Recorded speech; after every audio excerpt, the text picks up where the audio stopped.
பிதாமகன் படத்தினுடைய 100 வெர்ஷன் மாதிரி தான் இருக்குது. அந்த கேரக்டர் கொஞ்சம் மெருகேற்ற ஏன் யார்கிட்ட என்ன இருக்கோ அதாங்க வரும். புதுசாலாம் ஒன்றும் நீங்கள் எடுக்க முடியாது. ஒரு மைண்ட் செட் உங்களுக்கு வந்துருச்சு. பாலானா இப்படி தான் இருப்பார், பாலாவுடைய ஹீரோக்கள்லாம் இப்படி தான் இருப்பாங்கன்ற மாதிரி ஒரு டிப்பிக்கலாக ஒரு டெம்ப்ளேட் கிரியேட் ஆயிடுச்சு இல்லை இண்டஸ்ட்ரிக்குள்ளே. அந்த டெம்ப்ளேட்டை நீங்கள் மாற்றணுன்னா ஒன்று பாலா மாறணும், இல்லை ஹீரோ மாறணும். பாலாவும் மாற மாட்டார், இருக்கிற ஹீரோக்களும் பாலாகிட்ட போகிற ஹீரோக்கள் மாற மாட்டாங்க.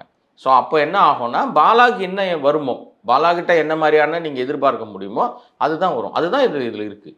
நீங்கள் என்ன பெருசாக அதில் நீங்கள் புதுசாக ஏதாவது சொல்லுங்கள்.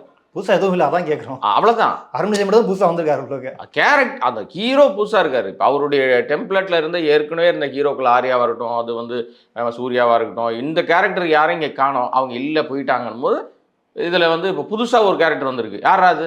அது விஜய், கரெக்ட், அருண் விஜய், அவ்வளோதான். மற்றபடி மற்ற எல்லாருமே பாலா தான்.